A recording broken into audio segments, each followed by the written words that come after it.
Hi అండి, welcome to our channel. ఈరోజైతే నేను కొబ్బరి బర్ఫీ చేస్తున్నాను. దీన్ని చూస్తున్నారు కదా, ఇది కొంచెం గట్టి పడాలన్నమాట. నేను కొంచెం మెత్తగా ఉన్నప్పుడు కట్ చేయడం కొంచెం నీట్గా కనిపించట్లేదు. అది కొంచెం మీడియం చల్లగా అయినాక మనం కట్ చేస్తానమాట, చాలా బాగా వస్తుంది. నేను వేడిగా ఉన్నప్పుడే టకటక మనకు ఆతురత ఎక్కువ కనుక టకటక మనం కట్ చేసేసాను, అందుకే ఆ విధంగా కనిపిస్తుంది. కానీ టేస్ట్ అయితే అమోఘం అండి.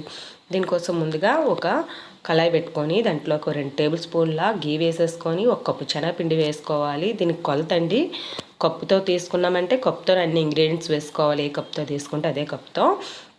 ఇది వేగింది కనుక ఫ్రై అయినాక ఏ కప్తో తీసుకున్నాను అదే కప్పు నింపుగా ఒక కొబ్బరి తురుము 1 కప్పు, అలాగే 1.5 కప్పు అంటే 1 కప్పు అండ్ ఇంకా 1/2 కప్పు షుగర్ అనమాట. 1 కప్పు పాలు కాచి చల్లార్చినవి వేసుకోవచ్చు, లేదంటే పచ్చి పాలు కూడా వేసుకోవచ్చు. ఏం ప్రాబ్లం లేదండి, ఇందులో ఎలా అయినా వేసుకోవచ్చు. ఇవన్నీ బాగా కలుపుకోవాలి.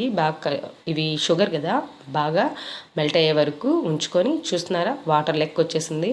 ఇదంతా దగ్గర పడే వరకు మనం బాగా కలుపుకోవాలి. ఈ దగ్గర పడినాక మనం వేపు పెట్టుకున్న శనగపిండిని కొంచెం కొంచెంగా పోసేసుకొని కలుపుకోవాలి. ఈ కలుపుకుంటున్నప్పుడు మనం కాస్త దగ్గర అయ్యే కొద్దీ, అంటే మొత్తం వేసేసినాక నెయ్యి అయితే పడుతుందండి. నెయ్యి లేని ప్లేస్లో ఆయిల్ కూడా వేసుకోవచ్చు. ఆయిల్ వేస్తే అనమాట అంత టేస్ట్ ఉండదు, బట్ ఎవరిష్టం వాళ్ళది కనుక అలా వేసేసుకోవచ్చు. చూస్తున్నారు కదా ఎంతో టేస్టీగా ఉండే మనకి కొబ్బరి బర్ఫీ అయితే చాలా టేస్టీగా ఉంటుంది. ఒకసారి ట్రై చేయండి. అలాగే చాలామంది చూస్తున్నారు కానీ లైక్ చేయట్లేదు. సబ్స్క్రైబ్ చేయండి, లైక్ చేయండి మర్చిపోకండి. ప్లేట్కి నేనైతే నెయ్యి రాసుకొని పక్కన పెట్టుకుంటున్నాను. అది రెడీ అవ్వగానే ఇట్లా పోసేసుకోవచ్చు, అందుకనమాట. ముందుగా అన్నీ సిద్ధం చేసుకుంటే ఈజీగా ఉంటుంది కదా.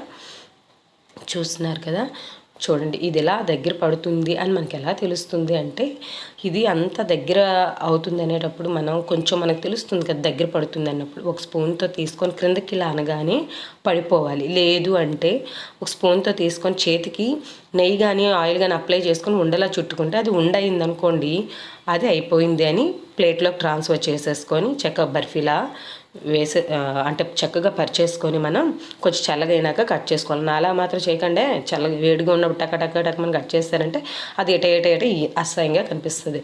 కానీ టేస్ట్ బాగుందండి, మంచి స్వీట్ అనమాట. మనం స్వీట్ షాప్లో కూడా ఎంత టేస్టీ అయినది స్వీట్ దొరకదు. థ్యాంక్స్ ఫర్ వాచింగ్ అండి.